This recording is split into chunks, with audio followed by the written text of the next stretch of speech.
Muy buenas noches, bienvenidos a las noticias. Denuncias ante el Consejo para la Transparencia, Contraloría e incluso una posible acusación constitucional. Todo esto ocurrió tras la polémica solicitud de datos del retiro del 10% a la Superintendencia de Pensiones por parte del Ministerio de Hacienda, que sostiene que lo hace dentro de sus facultades para diseñar mejores políticas públicas y por un tiempo acotado. Es una polémica que este jueves el propio ministro Ignacio Briones salió a explicar y que, según un documento al que tuvo acceso exclusivo 24 horas, no sería la primera vez que se solicita.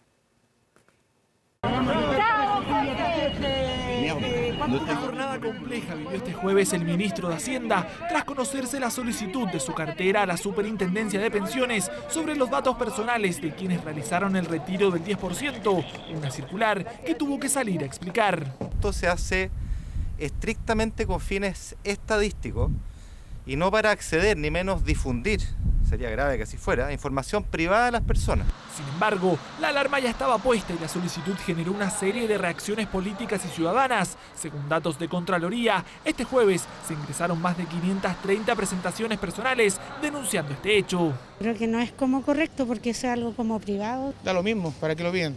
No encuentro el sentido que lo soliciten. No estoy de acuerdo, porque eso es algo privado. Si es con datos estadísticos, están los números. No es necesario ver los RUT. Reacciones que en el mundo político también se llevaron a cabo. Parlamentarios presentaron una denuncia ante el Consejo de Transparencia, Contraloría, oficiaron a la Superintendencia de Pensiones e incluso no descartaron una posible acusación constitucional en caso de encontrar una ilegalidad. Y parece que se está construyendo una cacería de brujas. Y si a alguien se le ocurre hacer una cacería de brujas en contra de los dirigentes, en contra de ciudadanos, en contra de funcionarios públicos, quién sabe con qué objetivo, nosotros no se lo vamos a permitir. ¿Cómo va a haber cacería de brujas si esto fue autorizado por ley? Esto está absolutamente amparado por la ley que aprobó el Congreso, que permitió el giro, está aprobado por la ley que le da las facultades al Estado para pedir los datos. Solicitud del RUT, que sería una de las principales preocupaciones. Sin embargo, según un documento al que tuvo acceso exclusivo 24 horas, esta no sería la primera vez que se piden estos datos. En el año 2014, la Dirección de Presupuesto también los solicitó, incluyendo los RUT. ¿Por qué tener los RUT? Porque esa es la forma de poder cruzar las bases. Si yo tuviera una sola base de datos, no necesito el RUT, sencillamente calculo las estadísticas de ahí. Pero cuando quiero asociar una persona en una base con esa misma persona en la otra base, necesito un mínimo común denominador, que en el caso de Chile se llama el RUT. ¿Pero qué dicen las leyes? Por un lado, el artículo 7 de la Ley 19.628 establece que las personas que trabajan en el tratamiento de datos personales, tanto en organismos públicos como privados, están obligadas a guardar secretos sobre los mismos. Y por otro, el artículo 30 de la Ley 20.403, que permite a instituciones como el Ministerio de Hacienda en el ejercicio de sus funciones acceder en el sistema de información de datos previsionales y requerirlos a otros organismos públicos, manteniendo la privacidad y el debido uso de ellos. Acá podría haber un conflicto de normas. Esta información es de carácter sensible, como por ejemplo también la información de salud. Debate que hemos visto en el caso de la entrega de las personas con COVID. Pero este artículo aparentemente permitiría y habilitaría que esto se hiciera, pero en un uso muy estricto. De todas maneras, desde el Consejo para la Transparencia oficiaron al Ministerio de Hacienda para saber si existe una eventual vulneración. Queremos saber en la práctica si se cumple con el principio de finalidad, es decir, que el tratamiento de esos datos personales tiene el fin exclusivo por el cual se está solicitando esa información. Y lo segundo es el principio de proporcionalidad, es decir, que esa información no pueda ser obtenida por ningún otro tipo de fuente. Datos personales que continuarán en la discusión mientras se esperan los resultados de un segundo retiro de fondos. Ahora. Esto es en directo. El presidente Donald Trump está hablando en Estados Unidos. Escuchemos lo que dice. Nosotros hemos sido el partido de la inclusión. Las encuestas de los medios fueron intervención electoral. Han sido encuestas falsas para mantener a nuestros votantes en la casa, para mantener la ilusión de inercia para el señor Biden, para disminuir a la capacidad de los republicanos para ganar donaciones Nunca ha sido utilizado hasta la extensión que ha sido utilizada en esta elección.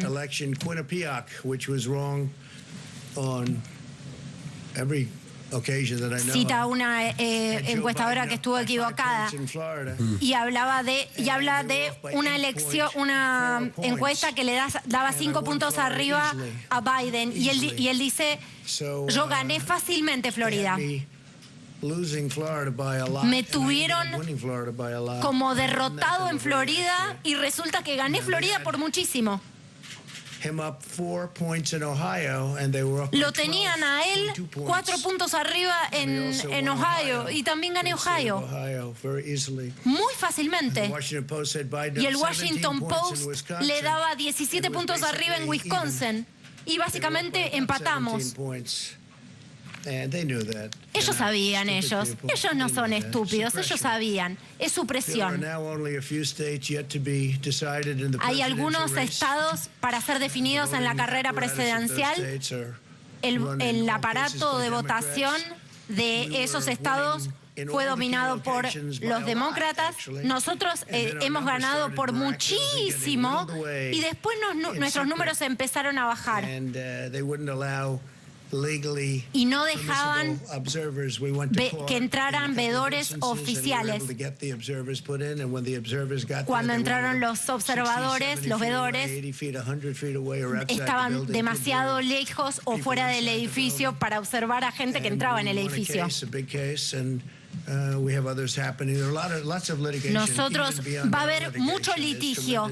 Nosotros hemos ganado algunos. Este proceso fue muy injusto y por eso va a haber mucho litigio. Yo lo predije. Esto ha destruido nuestro sistema. Es un sistema corrupto y hace a la gente corrupta aun cuando no lo son por naturaleza. Ellos quieren saber cuántos votos necesitan y lo esperan hasta encontrarlos. Ellos vieron que nosotros estábamos arriba en votos de Carolina del Norte por muchísimos votos y todavía seguimos arriba por mucho y ahora resulta que no por tanto. Porque de golpe encontraron boletas que llegaron por correo. Yo sé que eso los puede llegar a beneficiar, pero siempre están del mismo lado. Yo gané Pensilvania por mucho. Ahora se reduce y ahora se reducen 90.000 votos. El presidente de Estados Unidos, Donald Trump, hablando en este momento en directo en la propia Casa Blanca. Seguimos escuchándolo. Tienen que tener veedores. Ganamos veedores y ellos están apelando. Me pregunto por qué están apelando. ¿Por qué no quieren tener gente mirando mientras contabilizan los votos? En Georgia también gané por mucho, con una ventaja de 300.000 votos. Y por cierto, eso se redujo a un punto en el que ganaba por mucho y ahora resulta que estoy abajo por un poco.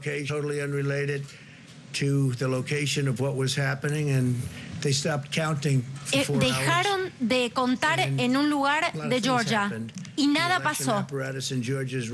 El aparato electoral en Georgia está manejado por los demócratas y teníamos margen de 300.000. En Michigan también estábamos muy arriba y en Wisconsin nos fue fantásticamente bien.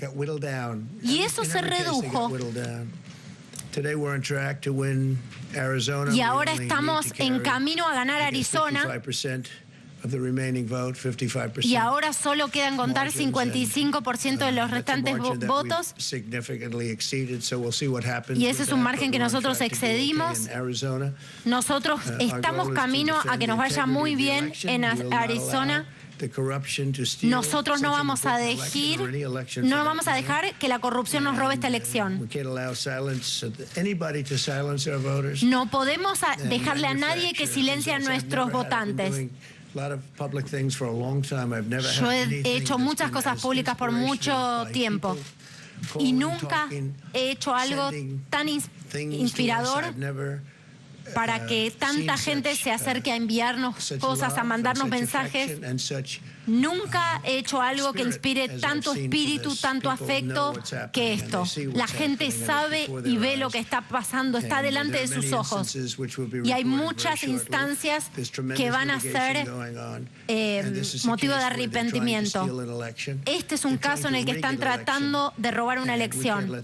No podemos dejar que eso pase. En Filadelfia es uno de los lugares más corruptos en nuestro país y no puede ser responsable de influenciar el resultado de una elección tan importante.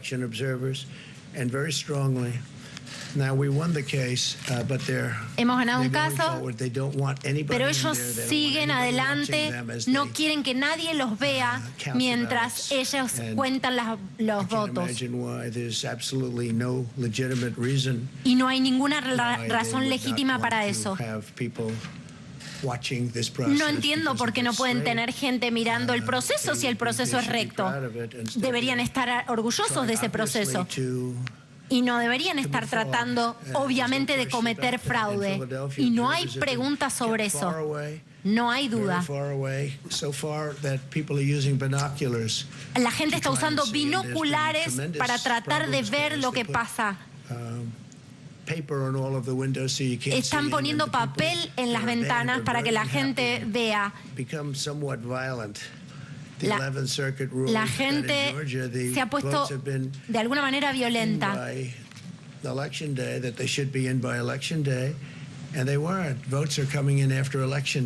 Los votos están llegando después del día de la elección. Y ya determinaron que los votos tienen que estar para el día de la elección. Y no hicieron eso. Los demócratas nunca creyeron que podían ganar esta elección honestamente. Y por eso hicieron lo del voto por correo con tremenda corrupción y fraude. Por eso mandaron boletas que nadie había solicitado sin mecanismos de verificación. Y yo le dije a todo el mundo que esto iba a pasar. Porque yo lo he visto pasar. Y yo he visto muchísimas elecciones antes de que hicieran esta elección masiva con decenas de millones de boletas yéndose a casas de gente que no lo había pedido. Esto no tiene precedentes en la historia norteamericana. Esto a pesar de la expresión de que quieren cuidar la integridad de la elección, hay gente que está yendo a votar, no entiende qué están haciendo en los lugares de votación. Estamos teniendo muchísima información viniendo y ya hay litigios en curso. Algunos estados claves como Pensilvania son parte de una máquina de corrupción sobre la que han escrito durante mucho tiempo. Ustedes han escrito sobre ella durante mucho tiempo. Yo fui al colegio ahí y no ha cambiado. En Pensilvania hay boletas que todavía se reciben 3 días después de la elección. Están contando votos sin marcas del correo y sin ningún tipo de identificación en absoluto. No tenés identificación, no tenés marca del correo. Ha habido irregularidades a lo largo y a lo ancho del país y a nuestra campaña se le ha denegado la observación de eso.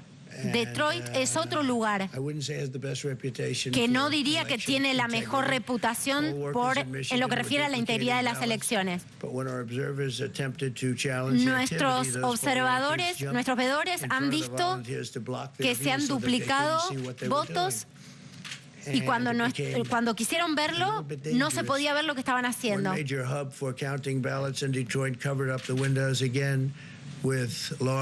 Se cubrieron con cartulina las ventanas para proteger y bloquear la zona de conteo. No querían que nadie vea la zona de conteo, ni siquiera los veedores que supuestamente tendrían que estar. En Detroit hubo demoras inexplicables.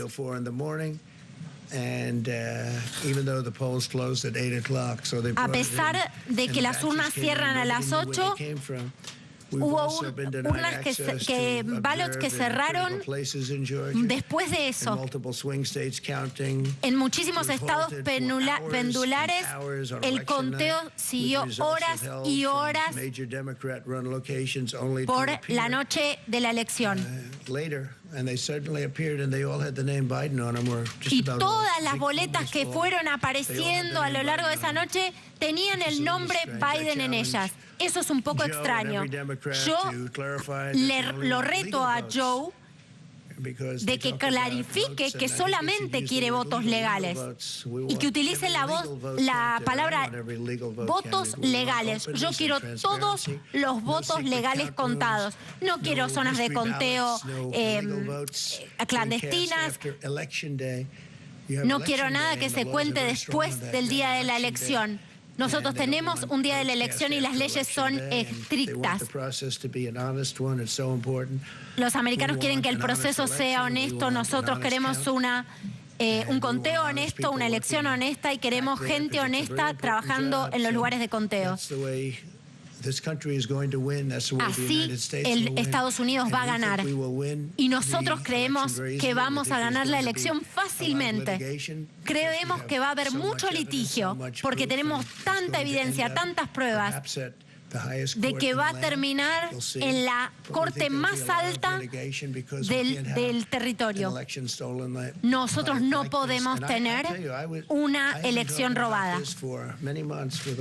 Yo he hablado con ustedes de esto y yo he dicho mucho que las votaciones por correo van a terminar siendo un desastre.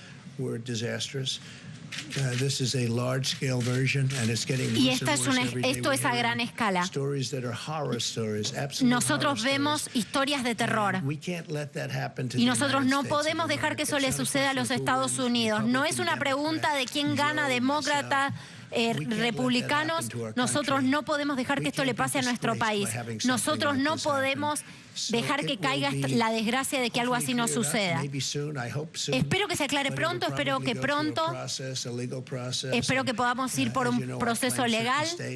Yo reclamo ciertos estados y los dos reclamamos la victoria de esos estados, pero ha habido muchos engaños y nosotros no podemos tolerar eso en nuestro país. Sin escatimar adjetivos, calificativos, acusando, iba prácticamente estado por estado, señalando que esto fue corrupto, robado, amenazando con que va a terminar y va a haber largos litigios. Acaban de ver ustedes a Donald Trump hablando en directo en la Casa Blanca con la prensa. Esto es imposible no contextualizarlo con que la prensa norteamericana en estos momentos habla de que se acerca el momento a que algunos de los estados que faltan por contabilizar puedan darse ya en definitiva en favor de Joe Biden, que estaría muy cerca ya, o si es que gana alguno de esos estados, por ejemplo, Pensilvania o Georgia, si lo da vuelta, o Nevada en mañana, bueno, podría solo con Pensilvania ya concretar una victoria. Probablemente es esta la instancia que usa Donald Trump en los momentos en que a final de este jueves o principio del viernes, mañana, luego en las próximas horas, ya podría haber un veredicto. Y eso seguramente está tratando de evitar Donald Trump, pero es muy increíble que en la propia Casa Blanca no escatima ningún calificativo para tratar incluso a ciudades, como dijo, en Filadelfia, la ciudad más corrupta de Estados Unidos. Son cosas que Donald Trump ha dicho recién en la propia Casa Blanca, sede del gobierno norteamericano.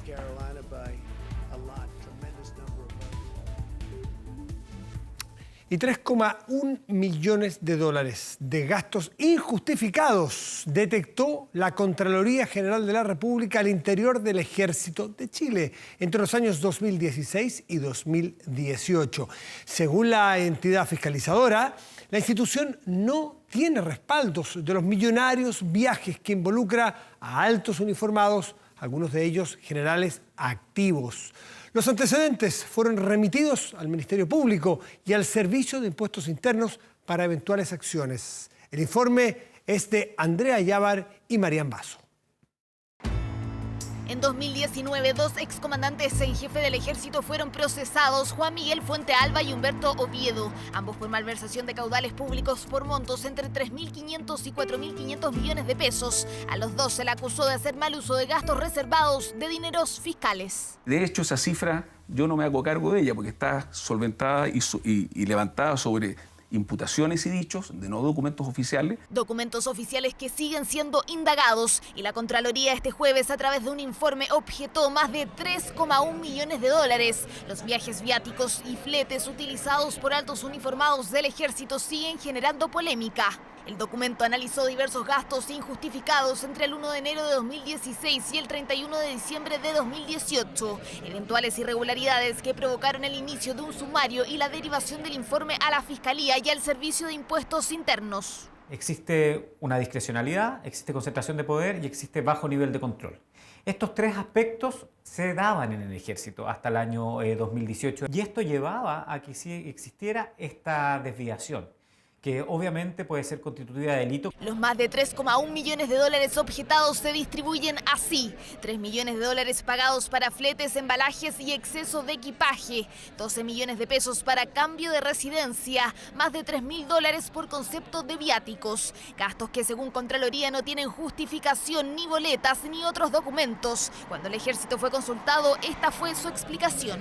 La legislación y la reglamentación vigente en los años 2016, 2017 y 2018 no contempló la obligación de rendir cuentas, por lo que a su juicio no resulta exigible la documentación del pago efectivo por fletes, embalajes y excesos de equipaje del personal. Parece existir una práctica generalizada, un modo operandi, un patrón de conducta de corrupción que se da de manera muy clara y recurrente cuando hay falta de control de las autoridades civiles. Los más de 3 millones de dólares cuestionados se vinculan a altos uniformados. Los periodos investigados 2016-2018 coinciden con las administraciones del excomandante en jefe de la institución Humberto Oviedo y su sucesor, el actual líder de la institución Ricardo Martínez, que asumió en marzo de 2018.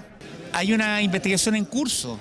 Contraloría detectó en ese periodo más de 2.090 registros de gastos injustificados. En el documento no figuran los nombres de los involucrados, pero fuentes de 24 horas confirmaron que en el listado se anota el propio Humberto Oviedo y también el excomandante en jefe del ejército Juan Miguel Fuente Alba. De los funcionarios activos se encuentran los generales José Marsal Sánchez, Osvaldo Vallejos, Pedro Varela, Guillermo Sánchez y Carlos Ricotti, comandante de la guarnición del ejército de la región metropolitana.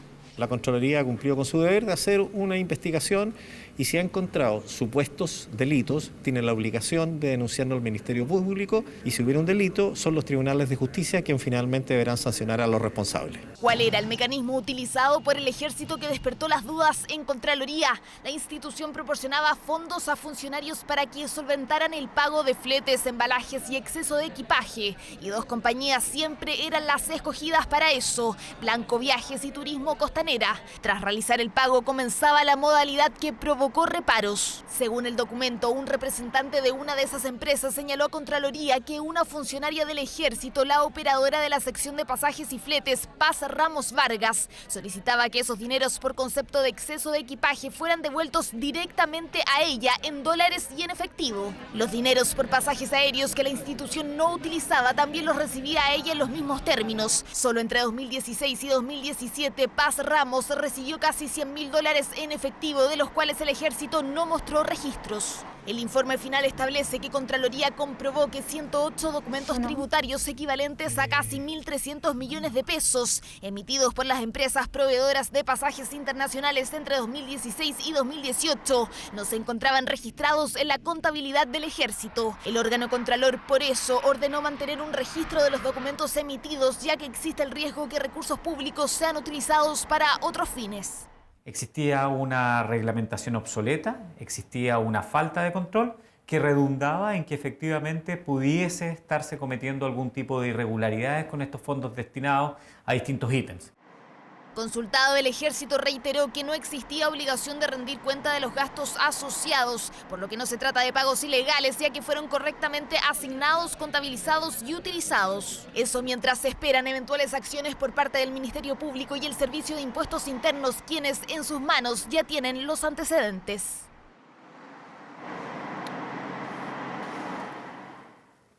Después de 5 horas de discusión, el proyecto que permite el segundo retiro del 10% avanzó en el Congreso. Los diputados discutieron las indicaciones y ahora la iniciativa se discutirá en sala. Así terminó la sesión del miércoles. No se pudo avanzar, pero había optimismo. Bueno, el segundo retiro ya es un hecho.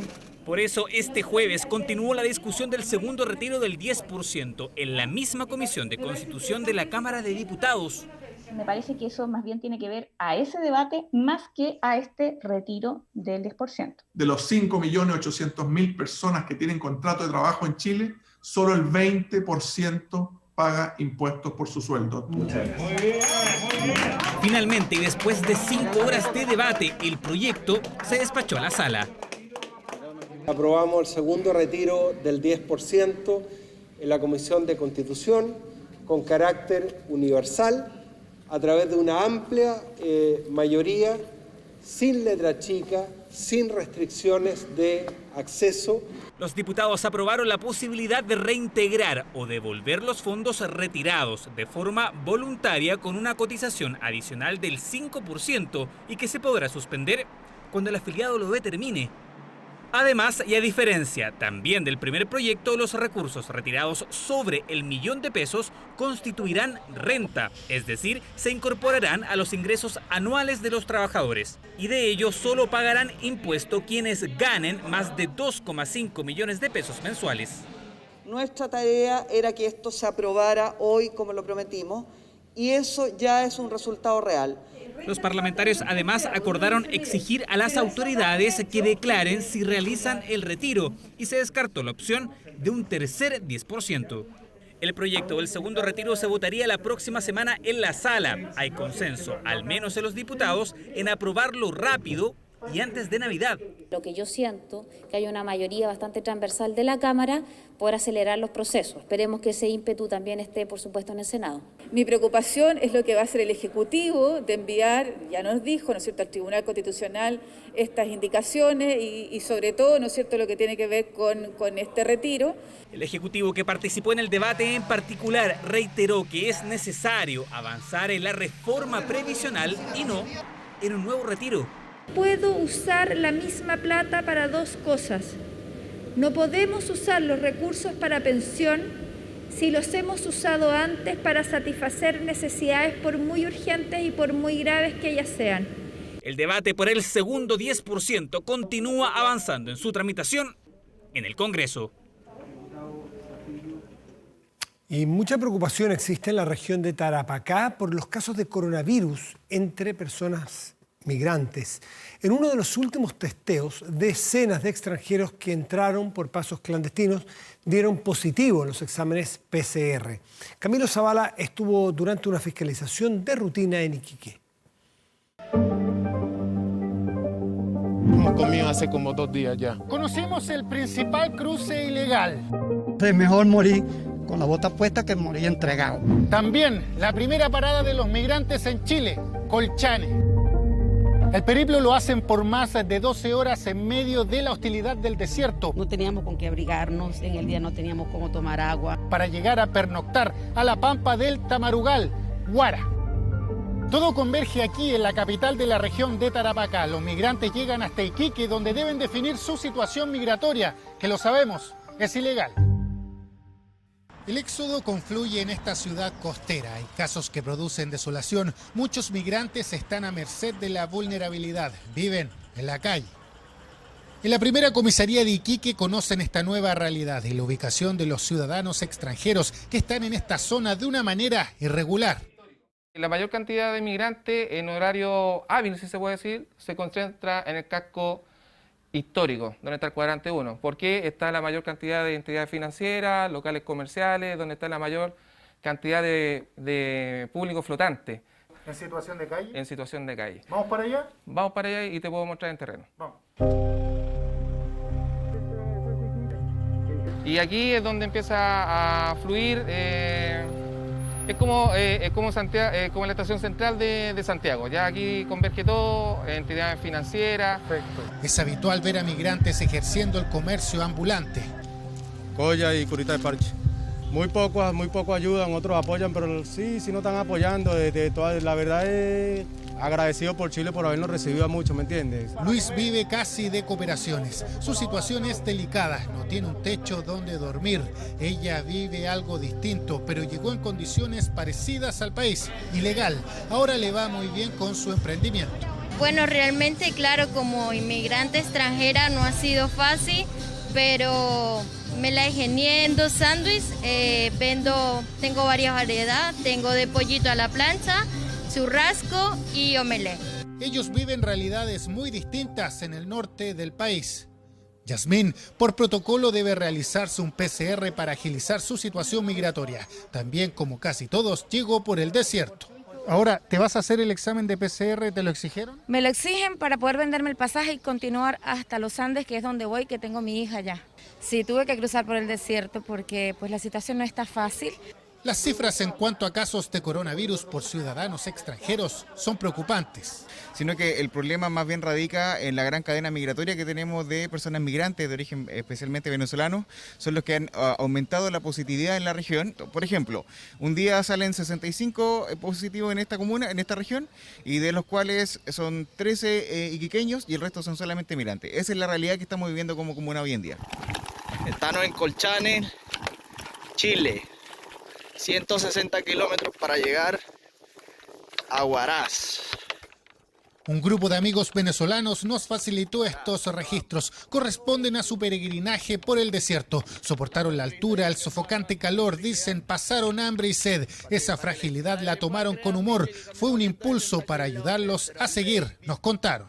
Ese desierto no se lo recomiendo a nadie, pero la necesidad y la mejor calidad de vida lo que pone uno a caminar todo eso. ¿Cuántas horas? No, pasé como 3 días caminando. ¿Desde dónde? De Colchane a Huaraz. Afuera de las comisarías hacen largas filas en sus trámites migratorios. Bueno, mayor, ¿cuál es el procedimiento? Acá vemos una fila enorme de migrantes. Sí, claro, aquí diariamente se reciben entre 150 a 200 personas que vienen a obtener el salvoconducto para poder salir de la región, toda vez que es un instrumento que permite pasar las barreras sanitarias. Esta pareja junto a su bebé, sí, también cruzaron por todas las adversidades del desierto. Cumplieron con los protocolos y papeleos para seguir en el país. Ellos ahora están presentando una declaración jurada en la cual un familiar directo, una tía del señor, los va a recibir en la ciudad de Santiago. Fuerte, es fuerte. Porque, o sea, yo con mi bebé, pero bueno, todo es para un futuro y pues no había que perder la oportunidad, pues. Una experiencia que fue dura. O sea, fue rudo, pero gracias a Dios logramos salir de eso y estamos aquí haciendo la cola para sacar el permiso. Según Carabineros, desde que comenzó la pandemia, solo en la región de Tarapacá, 2.119 extranjeros fueron detenidos por estar indocumentados. Solo la última semana hubo 327. De todos, la mayoría fueron venezolanos, un poco más de 1.700. Lo que implica un aumento aproximadamente del 460% respecto de lo que ocurrió el año 2019, donde tuvimos aproximadamente 400 personas. Dentro de las principales detenciones que ha realizado Carabineros, en particular en la comuna de Colchane, son personas que han pasado el límite político internacional y han sido encontradas ingresando al país por pasos no habilitados. Si cumplen con la cuarentena y arrojan negativo en el test, pueden comprar su pasaje e irse de Iquique. Entre este miércoles y jueves, más de 1000 salieron rumbo a Santiago.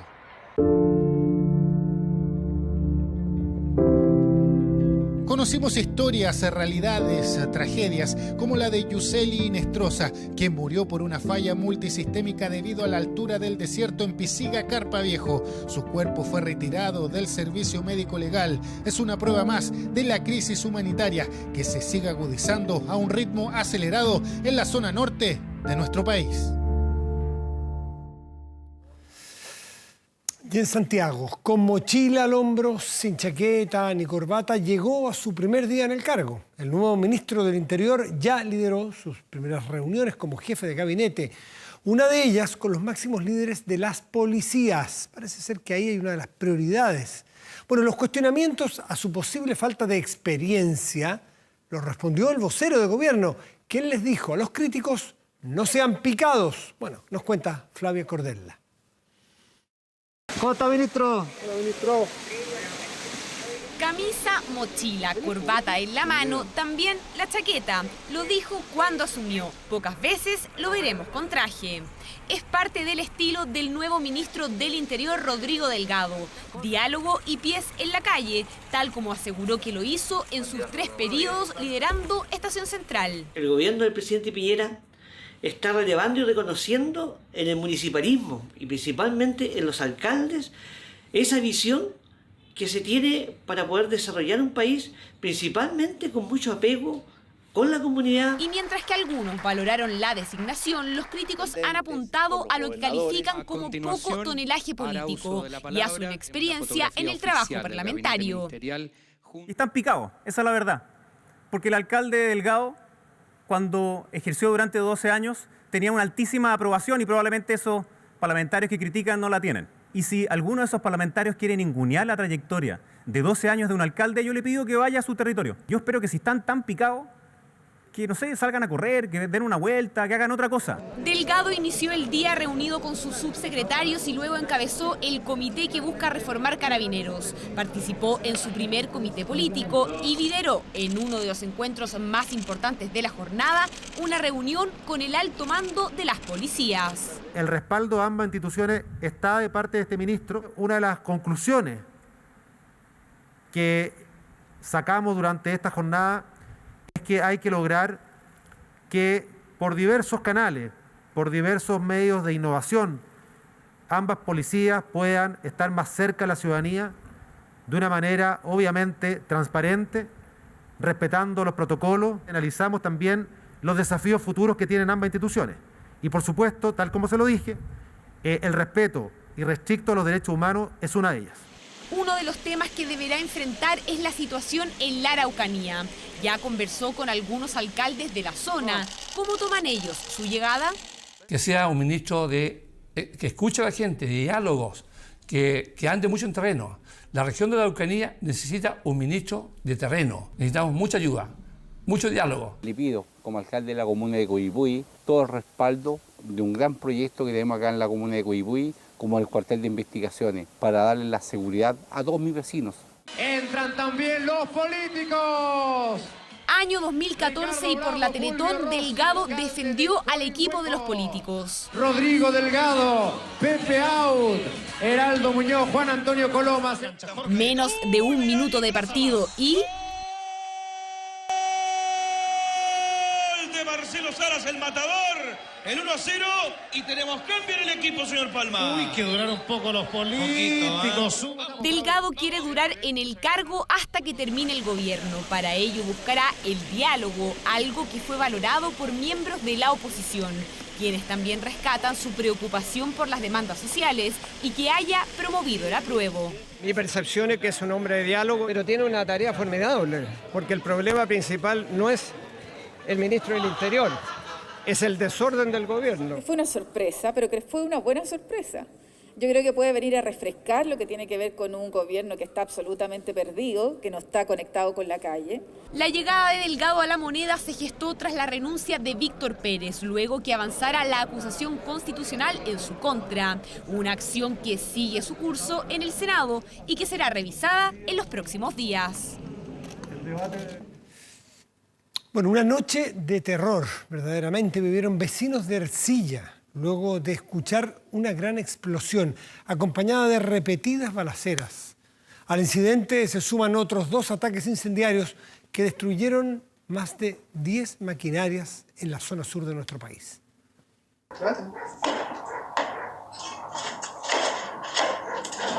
Fue en el cruce Coyico, a pocos kilómetros de la comuna de Ercilla, una explosión que se pudo escuchar y apreciar desde varios kilómetros.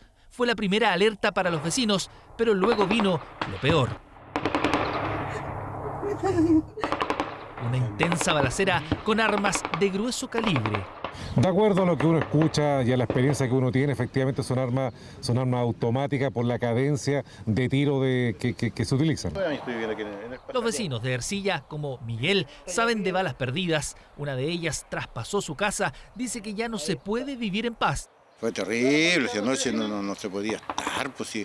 Imagínense, empezaron las balaceras un poquito más retiradas de que la carretera, como avisando, y después aumentaron esa balacera, de repente vino la explosión.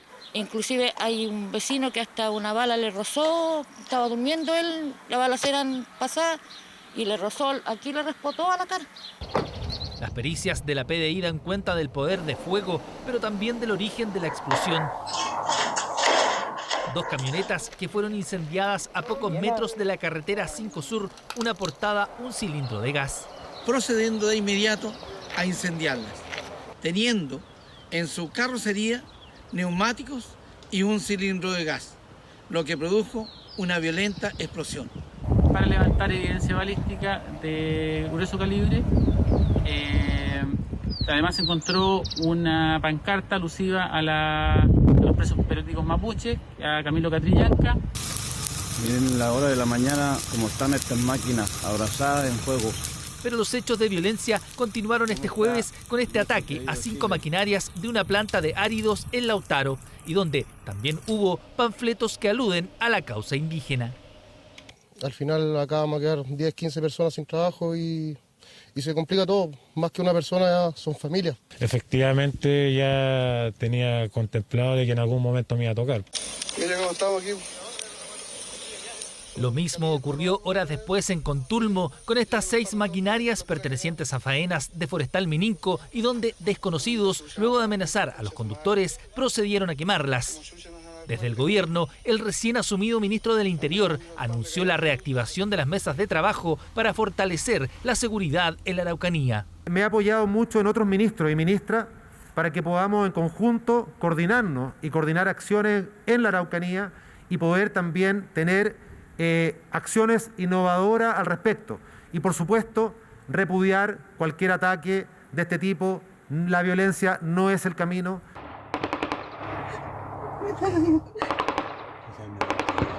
Agitadas horas en la denominada zona de conflicto, con 3 nuevos ataques incendiarios que por ahora no dejan detenidos. 9 departamentos fueron clausurados en el portal Fernández Concha en el centro de Santiago debido al ejercicio clandestino de comercio sexual. Aún así, varios volvieron a abrir a las horas solamente, en medio de la incesante actividad en Plaza de Armas. Obviamente hay que solicitarle que ese departamento debe quedar inhabilitado por prestarse para el comercio sexual, ¿ya? El operativo partió en Plaza de Armas de Santiago, casco histórico de la comuna. A solo un par de metros se ubica el portal Fernández Concha. Fue ahí donde fiscalizaron. Edificio residencial, también comercial. Claro que en 9 departamentos ejercían una actividad clandestina. Los clausuramos debido a que ejercían una actividad comercial sin patente. ¿A qué se dedicaban en buen chileno? A la prostitución. Las prostitutas captaban a sus clientes en plena Plaza de Armas y subían a estos departamentos, y la rotación era prácticamente a cada hora. Sorprendido con mujeres que están trabajando en la Plaza de Armas en comercio sexual. En total, 9 departamentos de 5 pisos diferentes fueron clausurados por el municipio debido a que ejercían la actividad sin ningún tipo de patente. Por lo tanto, nadie puede ingresar, quedan totalmente cerrados por tiempo indefinido, más una multa al propietario que parte en una UTM. Está siendo utilizado para el comercio sexual de la Plaza de Armas. Esta acción ha permitido mitigar los reclamos que existen en la ciudadanía, ya que estos departamentos se encuentran vinculados al comercio sexual. Mitiga además la ocurrencia de diferentes delitos que ocurren en el casco histórico, en el sector de la Plaza de Armas de la Comuna de Santiago. Sin embargo, volvimos al día siguiente de las clausuras. En la misma Plaza de Armas observamos incluso antes del mediodía la captación de clientes. Es un negocio de palabra, rápido. Los argumentos o contradicciones sobran como las de ellos. ¿Su amigo? Más que amigos. Más que amigo. ¿Su novio? Hace algo así. ¿Estoy fiscalizando el sector de vivienda? Al departamento. ¿A su departamento? No. ¿Cuál es su departamento de ahí? ¿En serio? En menos de 24 horas, el comercio sexual volvió a los pasillos del emblemático edificio. Estamos en el portal Fernández Concha y de los 9 departamentos que fueron clausurados, 5 se encuentran nuevamente abiertos. En una próxima fiscalización podrían ser cerrados otra vez y las personas que se encuentren en su interior también podrían ser detenidas. Unas semanas de trabajo se clausuran estos departamentos. Ahora la investigación por comercio sexual continúa en el portal. Buscan recuperar espacios públicos. Generaba un montón de externalidades negativas en el edificio que es residencial. Lo vamos a continuar fiscalizando. Tenemos que recuperar nuestros espacios públicos, recuperar espacios tan emblemáticos como el kilómetro cero de la ciudad de Santiago. Operativo generado gracias a reclamos de vecinos. Acusan que el comercio sexual desencadena delitos como robos o microtráfico. De ahí la preocupación de intervenir lugares históricos como el portal Fernández Concha. Tras horas de discusión, la idea de que miles de alumnos de enseñanza básica y media en el país pasaran de curso de manera automática, fue archivada en el Congreso. Se aprobó en general, pero su contenido no, y por falta de quórum quedó en nada. Su impulsor ahora irá porque se eliminen todas las notas de 2020. Este jueves podría haber avanzado en el Congreso la posibilidad de que miles de alumnos en Chile pasaran automáticamente de curso. Hoy podría haber sido un día clave, pero la moción fue archivada. Lamentamos que colegas de gobierno y finalmente el Ministerio de Educación no se haga cargo de un problema que hoy día sigue existiendo, que es un problema que sigue estando latente. Según sus defensores, la medida buscaba minimizar los efectos que ha tenido la pandemia en la educación chilena, evitando la repitencia y deserción, pero siempre hubo críticas. En cierta forma, al decir que este año no valió, lo que se está haciendo es que se desconoce el tremendo esfuerzo y trabajo que han realizado los docentes, asistentes de la educación, los directores y, por cierto, las familias por mantenerse en contacto y por dar continuidad a los procesos de aprendizaje de este año. Sería una opción, pero igual fome pasar sin saber nada. No sé si beneficioso, pero es como la única alternativa. Tras horas de discusión se aprobó en general, pero sus contenidos fueron rechazados. Desde el Mineduc valoraron que se respete la normativa vigente, que radica en las comunidades educativas la atribución para determinar cómo son promovidos o no los alumnos. Nos parecía que una promoción automática iba en contra de la flexibilidad y la autonomía que hoy día requieren los establecimientos educacionales. La propuesta podría haber sido modificada y presentada nuevamente, pero su impulsor, el parlamentario Juan Santana, eligió otro camino. Ahora irá por legislar para que las notas del 2020 se eliminen y se evalúe con un sistema cualitativo, por ejemplo, suficiente o insuficiente. Hay ya proyectos, más de un proyecto presentado en la Comisión de Educación, que no se le ha dado tramitación, que son proyectos que podrían avanzar perfectamente en el curso de las próximas semanas. Para algunos expertos, al igual que en el caso de la promoción automática, si hubiese sido aprobada, el foco debe estar ya en el próximo año y en subsanar todas las lagunas educativas que quedaron. Refuerzos pedagógicos y diagnósticos específicos para que aquellos niños y niñas que se hayan quedado un poco más atrás puedan reponer esos aprendizajes y ese desarrollo en el año 2021. Iniciativas que siguen generando debates sobre el futuro académico de miles de alumnos en el país, a solo semanas de cerrar el año escolar.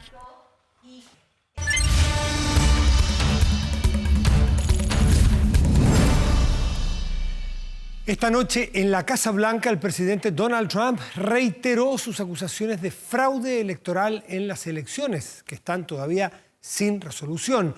Todavía sin mostrar ningún tipo de evidencia. Señaló que las tenía, pero no las exhibió hasta ahora. Escuchemos. If you count the legal votes, I easily win. If you count the illegal votes, they can try to steal the election from us. If you count the votes that came in late, we're looking at them very strongly, but a lot of votes came in late. I've already decisively won many critical states, including massive victories in Florida, Iowa, Indiana, Ohio.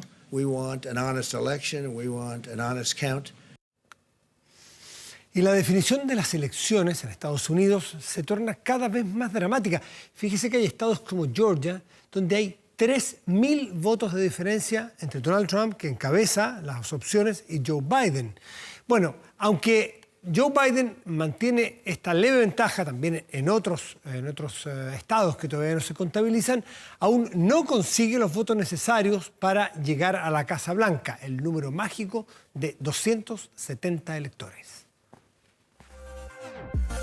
Nevada alberga la ciudad que nunca duerme, excepto cuando el destino de un país depende de ellos. Esa fue la frase compartida millones de veces por los estadounidenses en redes sociales, después de que este miércoles las autoridades locales decidieran detener el conteo de votos en los comicios más polarizados de los últimos años. We're not concerned with breeding as fast as we can. We are concerned with making sure that we're accurate in what we report. Because this is a very important election in the state of Nevada, it may make the decision for the president. Precisamente este estado tendrá la palabra final para elegir al próximo mandatario. El último recuento de votos mantiene inclinada la balanza nacional en favor de Biden, con 264 delegados. Así, el demócrata solo necesita 6 votos políticos para vencer, la cantidad exacta que entrega Nevada.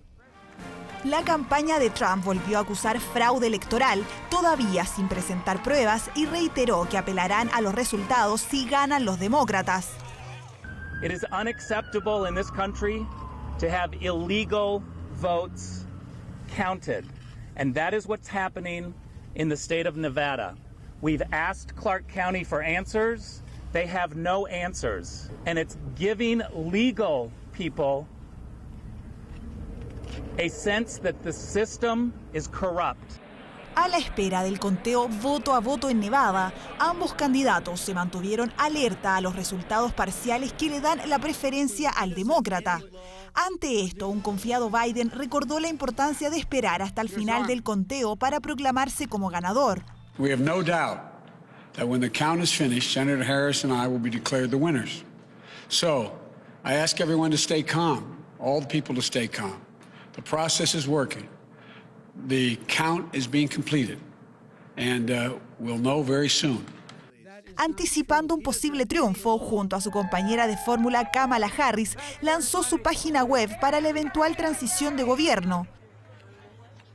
Mientras que el republicano, junto a su familia, volvió a argumentar errores en el conteo de votos y pidió a las personas reportar personalmente si experimentan irregularidades. Una estrategia que, según expertos, es utilizada cuando el camino parece ir en dirección a la derrota.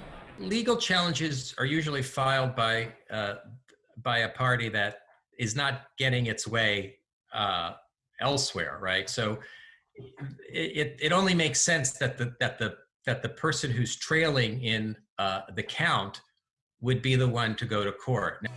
La incertidumbre de quién será el próximo presidente de Estados Unidos tiene en vilo al país y al resto del mundo.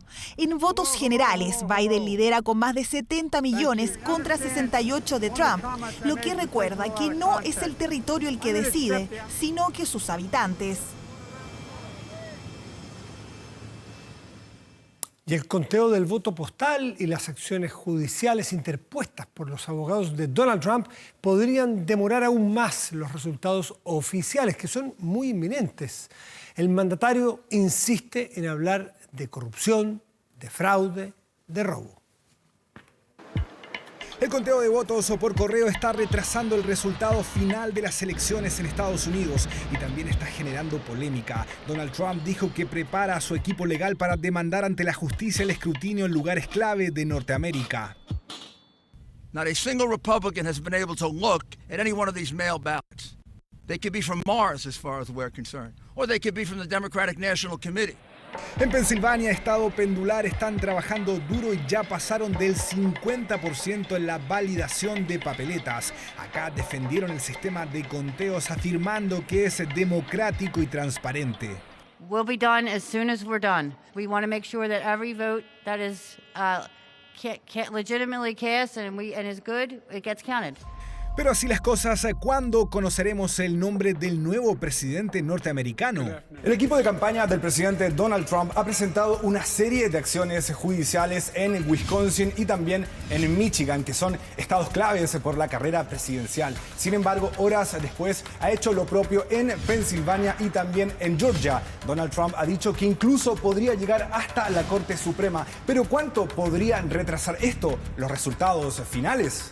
La elección del 2000, por ejemplo, se demoró cerca de 35 días, pero una situación totalmente distinta porque era un solo estado y la diferencia era aproximadamente de un punto porcentual. Las autoridades del estado de Michigan también se refirieron a la legitimidad del proceso y reforzaron la idea de que se contará hasta el último voto válidamente emitido por la vía postal. Es que los más de 100 millones de electores que sufragaron de forma anticipada provocaron retrasos en las revisiones. Trump ha pedido que se detengan los conteos. On getting this right in a way that can withstand any court challenges. I'll also mention, and we've seen this not just in Michigan, but in other states, a lot of times court challenges or allegations are thrown around to further political agendas as opposed to actually legal claims. Estamos en el mundo de la política ficción donde todo puede suceder y todo es hipotético, todo es posible, porque desconocemos realmente si el presidente Donald Trump va a tener la hidalguía de reconocer la derrota. En concreto, hasta ahora se sabe lo siguiente. En Michigan, el Tribunal de Reclamaciones ya rechazó el recurso interpuesto por Trump. En Pensilvania contarán votos hasta el próximo viernes porque la ley electoral de ese estado así lo faculta. Mientras que en Wisconsin se preparan para un recuento ya que la ley electoral permite solicitarlo cuando existe una diferencia menor al 1% entre ambos candidatos. Y en Georgia también se rechazó el recurso interpuesto por los abogados de Trump, que han pedido detener los conteos amparados en las acusaciones de fraude que ha hecho el actual presidente. El camino para Donald Trump en los tribunales no será tan sencillo. Es que el presidente y candidato republicano no podrá dirigirse a la Corte Suprema de forma inmediata. Y tampoco está claro si su campaña tiene un argumento legal que pueda afectar el resultado de las elecciones. Contar hasta el último voto. Esa demanda de numerosos grupos que comienzan ya a surgir en Estados Unidos ante la incertidumbre del resultado de las elecciones, que ha demorado más de lo que uno esperaría para una potencia como Estados Unidos. Protestas en varios estados marcaron la espera de un escrutinio final. La voz de los norteamericanos se escuchó en las urnas y también en las calles. En grandes estados como Nueva York, Pensilvania y California se han multiplicado los actos. Exigen respetar la democracia y contar todos los votos. Our interest today is to count every vote. Support democracy, count every vote. I was terrified, of what may or may not happen in the coming weeks. We are one community. We're going to stand strong and we're going to defend every bit of democracy that we have left. A mayor incertidumbre, crecientes rumores de fraude y fricciones entre los comandos, pareciera que cada vez hay más gente en las calles.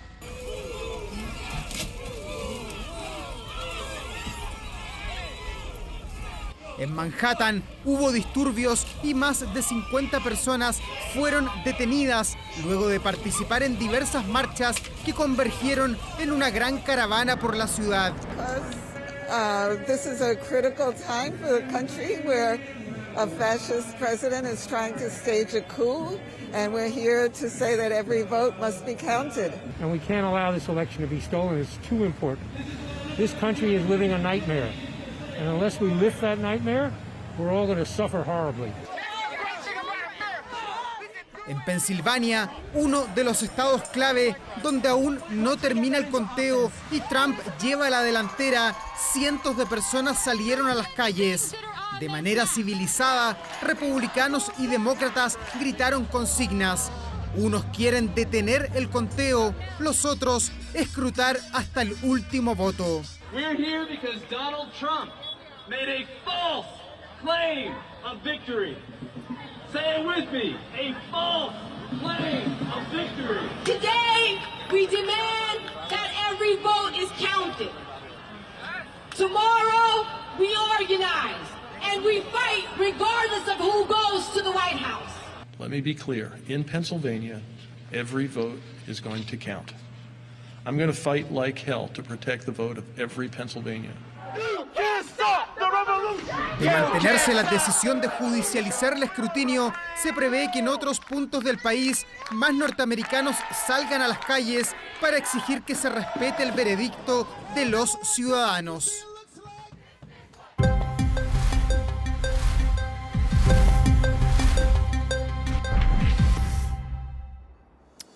Entre tanta especulación política, ir a la ciencia nos hace bien, ir a los datos. Lo que se sabe, Pascal Fuentes, ¿cómo estás tú? Muy buenas noches. Buenas noches, Matías. Vamos a partir rápidamente con muchas informaciones respecto a los animales y el COVID-19. Investigadores chilenos decidieron recopilar antecedentes y hacer su propia evaluación respecto a la presencia del SARS-CoV-2 en mascotas para confirmar si había transmisión entre humanos y animales, algo que ya se había hecho en otras partes del mundo, pero decidieron hacerlo aquí en Chile. Fue realizado en el Laboratorio de Virología Animal de la Facultad de Veterinaria de la Universidad de Chile. ¿Qué es lo que descubrieron?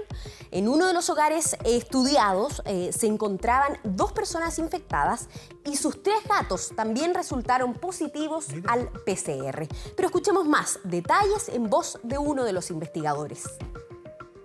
Lo relevante aquí es que nosotros secuenciamos los virus y confirmamos 100% de que la transmisión fue desde uno de los 2 humanos a los gatos. El tiempo que está el virus en los humanos es el doble respecto al que estuvieron en los gatos. Por ejemplo, en promedio en los gatitos fue menos de 10 días, mientras que en los humanos fue cerca de 28 días. Entonces, si viene un animal y lame, por ejemplo, a un dueño, puede ahí adquirir el virus. No se ha determinado en ningún caso en la actualidad que diga de que los gatos vayan a transmitir el virus al hombre y ni tampoco a otros animales. Generalmente los gatos son asintomáticos o tienen una sintomatología de la enfermedad muy leve. Ahí estábamos como recaloneando a los gatos. Sí, asintomáticos. Interesante ese dato para los que tienen gato en sus casas. Claro, desarrollan un cuadro leve que incluso no implicaría que tengan que llevarlos al veterinario. Pero hay varias conclusiones. Existe evidencia internacional que señala que algunos animales, incluyendo los perros y los gatos, podrían ser susceptibles a la infección por SARS-CoV-2. Hasta el momento, lo que apunta a esto es que la infección de las personas siempre ha sido por transmisión desde otras personas y que los animales se han infectado desde sus dueños. Respecto a los perros, hay menos de 30 casos a nivel mundial, para los que quedaron, preguntándose qué pasaba con los perros frente a los gatos. Pero quiero hablar de otro animal también, Matías, porque el perro coyote, que no es un tipo de animal, sino es otro tipo de especie, que hay 14 millones de estos animales que viven en cautiverio en China, y se descubrió que no solo pueden infectarse con el SARS-CoV-2, sino que además pueden propagarse entre ellos. Lo que no estaba tan claro con los gatos, sí está muy claro con el perro coyote. Este hallazgo sugiere que el virus podría propagarse sin ser detectado en las granjas de pieles de China. De hecho, el coronavirus que causó la pandemia del síndrome respiratorio agudo severo en 2002-2004 también se presentó en perros mapache y podría haber saltado primero a las personas desde estos mamíferos. ¿Qué pasa en el caso de nuestra pandemia, de la pandemia que estamos viviendo actualmente? Escuchemos. Los ancestros de estos virus derivan de virus de murciélago, los cuales son considerados los reservorios naturales. Usualmente pasa por un huésped intermediario, que a la fecha se creía que lo más cercano era que fuese el pangolín. Sin embargo, se ha demostrado de que este virus tiene una alta capacidad de infectar a diferentes tipos de animales, incluyendo gatos, ¿cierto?, perros. También se ha demostrado en felinos grandes como tigres, leones, pumas, y no es raro ir encontrando otras especies que también puedan ser susceptibles.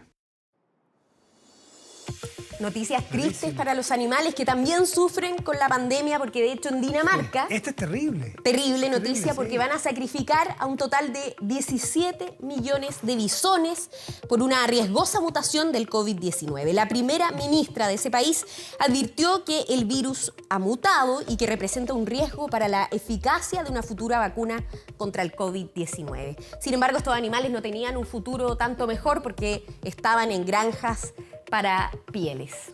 Triste, muy triste que sigamos con esa información. Vamos a continuar nuestro viaje por lo que se sabe de esta semana con una información respecto y que nos llega desde China, porque el seguimiento de un brote de coronavirus en una ciudad llamada Qingdao, no sé si la pronuncié bien, espero haberlo hecho bien, llevó a los investigadores del Centro de Control de Enfermedades de ese país a un sorprendente hallazgo, porque se detectó SARS-CoV-2 en el envase de bacalao congelado. Los científicos aseguraron que esto demuestra que uno se puede contagiar si se expone a un envase contaminado. Acá tenemos un ejemplo, pero más chileno, con un salmón. Es la primera vez que se confirma fuera de un laboratorio que este virus puede sobrevivir en el embalaje exterior de los artículos por mucho tiempo en condiciones especiales de transporte, la cadena de frío, esencialmente. ¿Qué tan riesgoso es para los consumidores? ¿Qué medidas deberíamos tomar al respecto? Escuchemos. Creo que la infección es principalmente para todo aquel que lo manipule. Y esto pasa por todo el proceso productivo, desde el que lo envasa, el que lo transporta y además el consumidor en su casa, es decir, cualquiera de nosotros, si ese envase llega contaminado, obviamente nos podemos contagiar. Por ejemplo, a 4 grados Celsius, que es básicamente la temperatura de un refrigerador en la casa, sumado a una humedad de un 20%, que es baja humedad, el virus completo puede vivir hasta 28 o 30 días. En ese sentido, todas aquellas empresas que trabajan con refrigeración, ya sean producción y exportación de salmones, las empresas de fruta o exportación de fruta que son a bajas temperaturas, existe esta probabilidad para cualquier persona que en esta cadena productiva se puede haber enfrentado al virus. Oye, aquí queda bien claro entonces que no es exagerado cuando llegan productos que uno encarga, por ejemplo, pasarle un paño o un desinfectante, alcohol o algo, porque... Sobre todo los productos fríos, los productos que mantienen esta cadena de frío, porque ya hemos sabido, ya lo hemos informado en esta sección, de que el COVID-19, o más bien dicho el virus que produce el COVID-19, se mantiene en las superficies frías. Pero vamos a seguir avanzando porque un estudio hecho por un grupo de inmunólogos de 17 universidades fue realizado a 100 personas y muestra que todos tuvieron respuestas de células T. ¿Qué son las células T? Un tipo de glóbulo sanguíneo. Bueno, estas células T determinan la inmunidad de alguna manera de las personas frente al COVID-19. Y esto lo presentaron después de 6 meses de haber presentado la infección. Los que experimentaron síntomas, o sea, los cuadros... no solo los más graves, sino los que ya tenían síntomas, registraron una inmunidad mayor que los asintomáticos. Pero, ¿qué es lo último que sabemos sobre inmunidad y COVID-19? Se lo preguntamos al doctor infectólogo de la clínica Las Condes. Escuchemos. Los últimos estudios nos indican que en realidad hay diversos tipos de anticuerpos, que los anticuerpos están dirigidos frente a diversas proteínas del virus y no todos tienen la misma significancia en cuanto a protección, no duran lo mismo. Los estudios más recientes que han utilizado anticuerpos de tipo IgG, muy específicos contra el sitio de unión del virus a la célula, han demostrado que al cabo de 5 o 6 meses aún persisten este tipo de anticuerpos y tienen un alto correlato de protección. Por lo tanto, yo creo que todavía nos falta información suficiente para determinar la duración total de la respuesta inmune del ser humano contra SARS-CoV-2 y también nos falta tiempo para saber el nivel de protección efectiva contra la reinfección. Bueno, Matías, vamos a pasar a otra información porque al inclinar la cabeza 60 grados para revisar los mensajes o navegar en una pantalla de teléfono, se ejerce fuerza sobre las cervicales que puede llegar hasta los 27 kilos. No es menor, si considerando que nos pasamos en promedio entre 2 y 4 horas con la cabeza inclinada, acumulando hasta 1.400 horas al año con este estrés excesivo en las vértebras cervicales, lo que puede provocar una serie de complicaciones, desgaste prematuro y posiblemente cirugías. Aquí estamos viendo cómo la inclinación, dependiendo de la inclinación que se va teniendo de las cervicales, es mayor el peso. O sea, cuando estamos completamente inclinados, como nuestra aquí amiga, que es muy fanática del celular. Tú dijiste 2 o 4 horas, nos quedamos cortos. O sea, entre 2 a 4 horas. Yo paso más de 4 horas. Pero imagínate, en este caso, que es el caso más extremo, cuando tú inclinas la cabeza hasta en 60 grados, tienes 27 kilos de peso. ¿Qué provoca esto? Escuchemos al especialista. Lo que lleva para la columna en 2 problemas básicos. Uno, que al aumentar la flexión, aumenta la carga de los discos intervertebrales, especialmente la zona baja de la columna. Porque por supuesto que si uno lo repite en el tiempo, puede por sobreuso y por estrés mecánico en el fondo llevar a daños en los ligamentos, en las articulaciones y en los mismos discos. Y esa puede ser una causa de dolor crónico, incluso especialmente si esto es mantenido por mucho tiempo. Y además el hecho de llevar la cabeza hacia adelante efectivamente aumenta como 6 veces la fuerza que tienen que hacer los músculos de la parte de atrás de la espalda para poder afirmar el cuello y la cabeza en su posición. Los niños, que ya cada vez son más precoces en empezar con esto, tienen proporcionalmente la cabeza más grande, entonces más frecuente y tienen que hacer más fuerza aún, entonces empiezan desde muy temprano con estos sobreuso y estrés mecánico que pueden llevar también a lesiones más precoces. O sea, según lo que decía el doctor, es muy importante también que los niños no pasen tantas horas con el celular en la mano, con esta postura que, por tener ellos la cabeza más grande, soportan más peso y genera más problemas para nuestra columna. Matías. Buen dato, porque nos pasamos muchas horas del día que estamos despiertos, un gran porcentaje, yo por lo menos parto por mí, mirando el teléfono. Así es. Y duele al final del día. A cuidarse entonces. Muchas gracias, Pascal Elisa, que estés muy bien. Gracias, muy buenas Matías. noches. Chao. Y esta noticia es tremendamente triste, porque a los 88 años de edad falleció el destacadísimo actor, dramaturgo Nissim Sharim, quien estuviera a cargo, es uno de los íconos fundadores del teatro Ictus por más de medio siglo, dejando una impronta de reflexión política, de humor absurdo, que también marcó un hito en la televisión chilena. Mire usted. ¡Cómprate un auto, Perico! Cómprate un auto, Perico fue una frase que entonaría tanta y tanto chileno a modo de broma cuando despuntaban los 80 y Perico, él, Nissim Sharim, no hacía sino encarnar a esos mismos chilenos que comenzábamos a atravesar entonces ese curioso despegue social. Cómprate un auto, Perico. Me he dedicado al arte de la representación hace como 35 años más o menos. Y nunca he sido más conocido como Perico.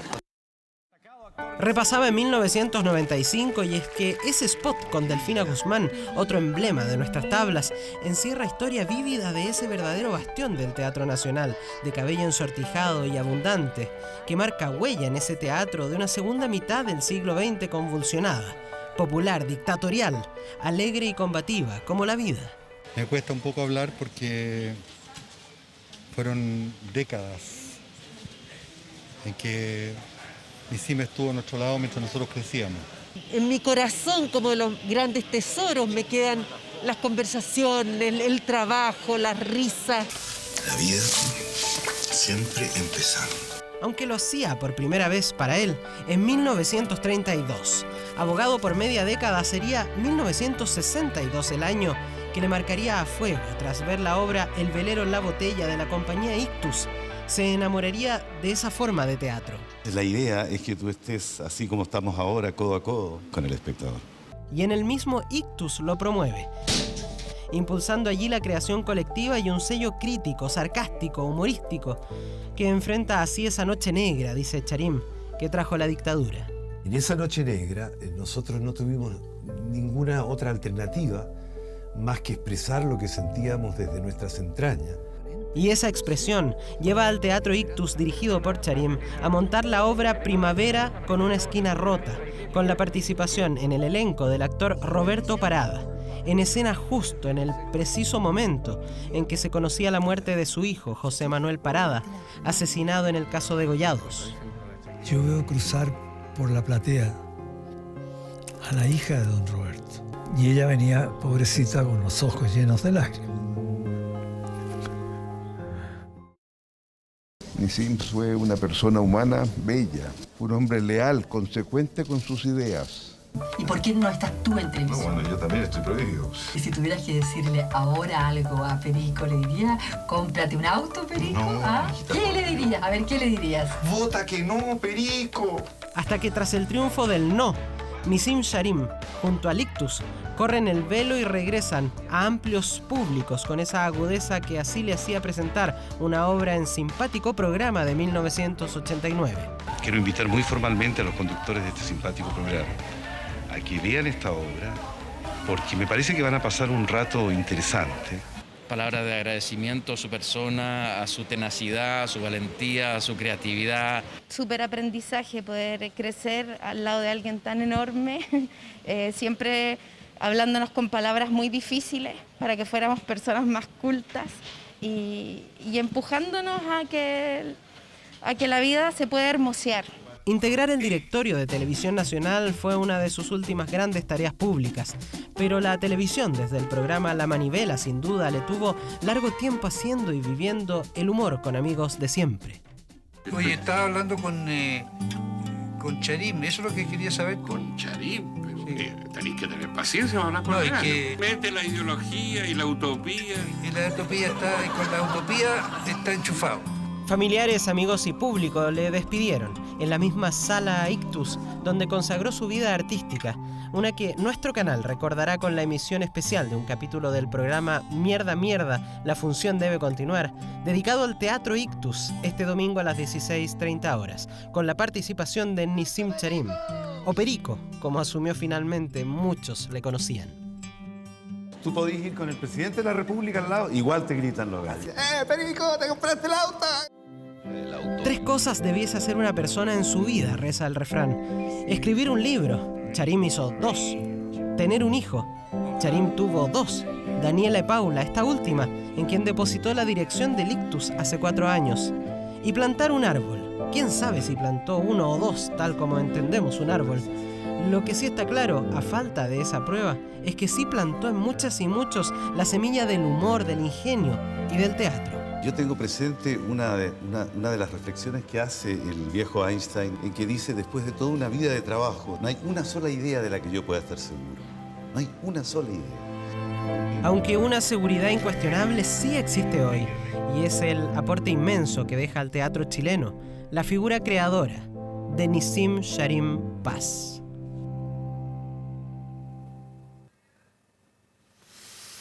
Bueno, y les recordamos que a partir de las 22 horas, Televisión Nacional de Chile está autorizada a transmitir programas para mayores de 18 años.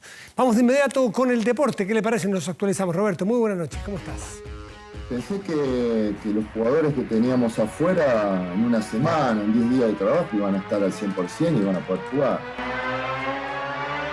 A un mes de la llegada de Quinteros se confiesa con 24 horas el regreso del mago Esteban Paredes y más.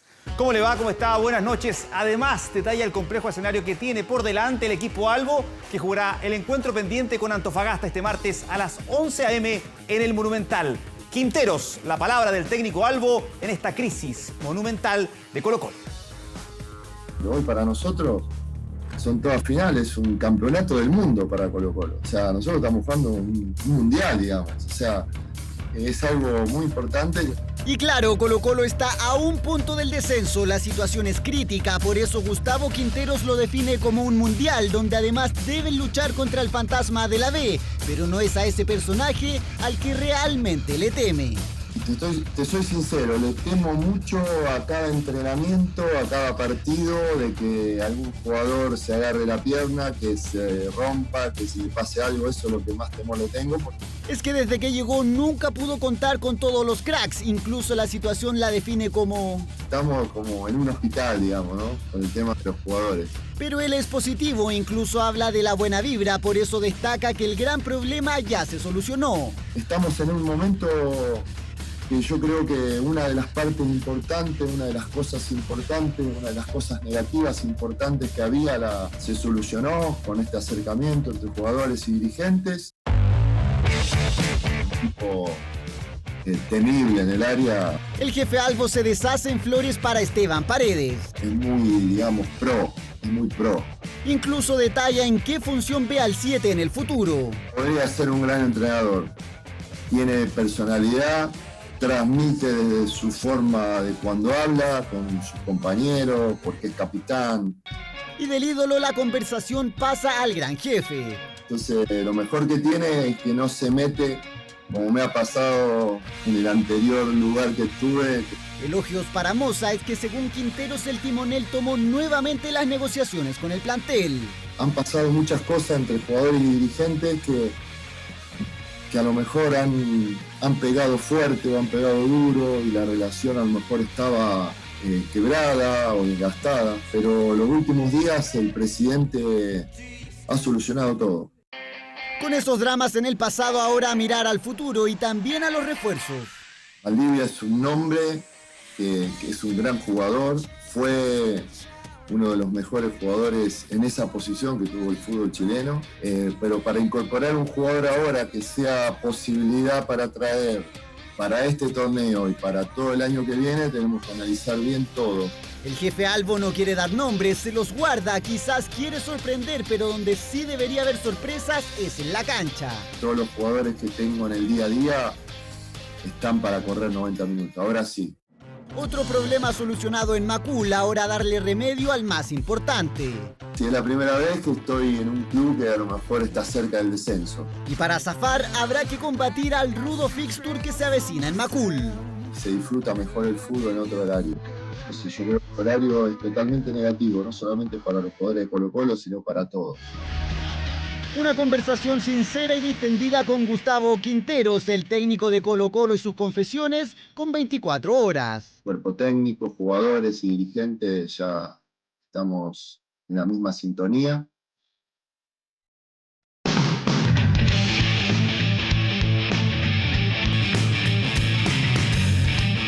Y tras las amenazas de los de abajo a la llegada de José Luis Sierra, el nombre de Rafael Dudamel cobró fuerza en las últimas horas en Universidad de Chile. Aunque no ha sido oficializado, todo indica que será el nuevo estratega de la U. Este es el perfil del técnico de la selección de Venezuela. Que viva el VAR. Que viva el VAR. Bienvenido al VAR. Y hubo un irrespeto. Muchos de ustedes creían que esto era un trámite. Y no fue así, ¿no? Directo, sin tapujos y también confrontacional. Venezuela, la Cenicienta, los 3 puntos seguros. Los tiempos han cambiado. A sus 47 años, Rafael Dudamel está a punto de ser el nuevo técnico de la U. Es un técnico sumamente estudioso, con poco hizo mucho. Solo faltaría su firma, la misma que ya estampó en la Sub-20 de Venezuela y con la que logró el subcampeonato mundial del 2017. Tuvo todo Venezuela para que esta fiesta sea de otra manera. Estoy seguro que en los corazones, en la mente y en la historia de nuestro fútbol serán los campeones vinotintos por el resto de nuestra vida. Esa misma labia no ha dudado en utilizarla dentro del campo de juego, aunque también acompañada de sus manos. ¡Ven acá! ¡Ven acá! ¿Qué te crees, mamahuevo? ¿Ah? Bueno, está enojado, Dudamel. ¡Métete más! ¡Métete más! Dirigió la selección absoluta de su país por casi 4 años y su renuncia no pasó inadvertida.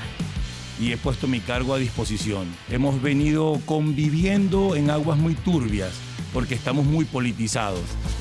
Literalmente con bombos y platillos, fue recibido en enero de este año en el Atlético Mineiro, rodeado de prensa, firmó autógrafos, recibió obsequios y cariños.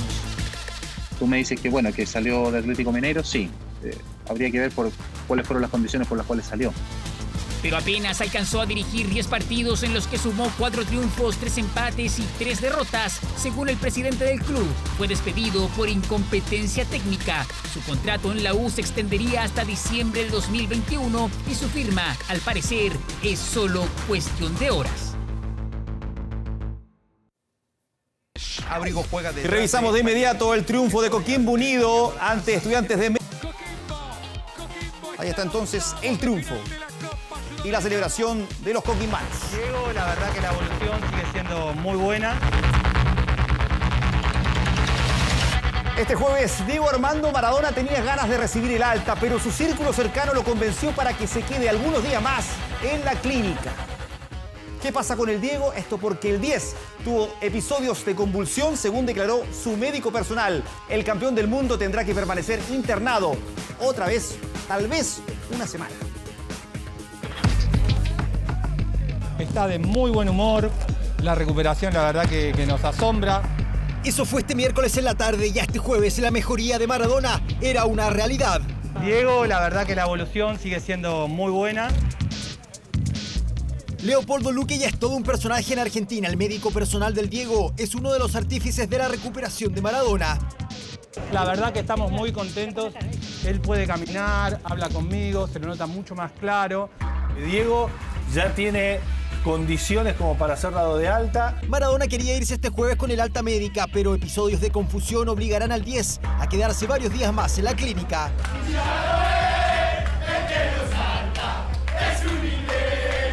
Vimos que en el postoperatorio él cursó algunos episodios de confusión. Nosotros lo asociamos junto con los médicos de terapia a un cuadro de abstinencia. La idea es hacer un tratamiento de este cuadro de abstinencia. Fue una alerta como otras que ha dado Maradona en su largo historial clínico. Ahora, por su edad y por ser paciente de alto riesgo, esta alarma parece ser más importante. En Argentina apuntan a alejarse de su actual círculo cercano y acercarse a su familia, especialmente a sus hijas o a sus hermanas que han estado toda la vida junto a Diego. Estas hermanas de Diego son de una fidelidad, de una cercanía, de un amor a él y de un perfil bajo tremendo. Un postoperatorio no exento de problemas. Diego Armando Maradona se quedará varios días más internado tras sufrir episodios de confusión. Su futuro está en sus manos. Del mismo depende no volver a pasar otro susto. Y esta es una buena noticia. Este sábado, Televisión Nacional de Chile transmite el duelo entre Colo-Colo y Universidad Católica, válido por la segunda fecha del torneo de fútbol femenino. Es partido que comienza a las 16:50 horas. En el escenario será Colo-Colo, que viene de vencer a Universidad de Concepción. En tanto, la Católica también ganó la primera fecha al derrotar a Fernández Vía. Las albas tienen como figura a Javier Agrés, Natalie Quesada y la capitana Miku Ascanio. Las cruzadas destacaron en el estreno fueron Valentina Muñoz y Carla Pérez. Ya saben, el próximo sábado a partir de las 16:45 TVN transmite el clásico entre Colo-Colo y Universidad Católica del fútbol femenino. Corte y volvemos con más información en 24 horas Deportes.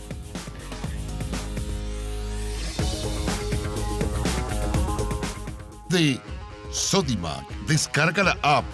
Presentamos 24 horas Deportes. Y estamos de regreso con este señor, seguramente usted no lo ubica, se llama Ignacio Bahamondes, es un chileno que brilla en las artes marciales mixtas. Con una patada impactante aseguró un contrato millonario en la UFC. Mire. Una noche que pasará a la historia.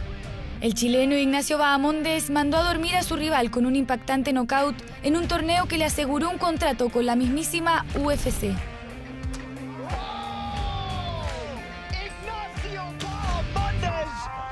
Le apodan La Jaula, tiene 23 años y ya se proclamó el segundo chileno de la historia en competir en la UFC. Un triunfo histórico que llegó a enloquecer a Dana White, el presidente de la mayor organización de artes marciales mixtas del mundo. La configuración de esa patada fue una locura, fue hermosa. No hay manera de que esta sea la número 1 en SportsCenter mañana. Yo estaba listo para lo que sea que él me fuera a tirar. Yo solo estaba buscando mi golpe como un sniper, buscando mi oportunidad y la vi, la aproveché. Una patada brutal. El chileno encontró baja la cabeza del mexicano Edson Gómez y la levantó en un segundo. El rival se fue directo al suelo. Un hecho imborrable para Bahamondes, que le dedicó un mensaje a sus seguidores. A toda la gente latina, seguir luchando y demostrar el poder que tenemos, ese fuego intenso que tenemos desde adentro que siempre mostramos en las peleas. Una acción espectacular que dejó a todos con la boca abierta. Ahora la jaula Bahamondes buscará noquear a sus próximos rivales. Ignacio se hizo notar en la cartelera de la UFC.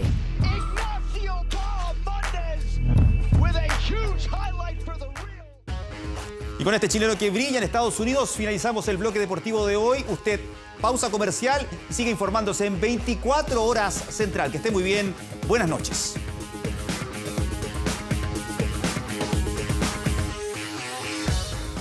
El presidente Piñera llamó a las empresas a sumarse al programa de subsidio al reintegro y a la contratación de nuevos trabajadores. El mandatario visitó una empresa para promover los beneficios del subsidio al empleo.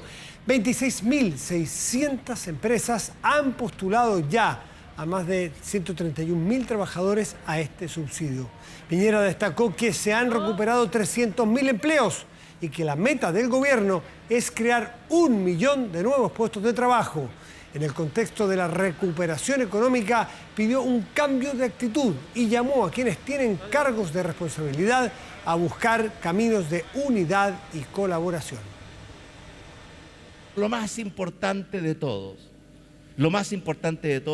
y aquí requerimos un cambio de actitud. Una casa dividida no puede prevalecer.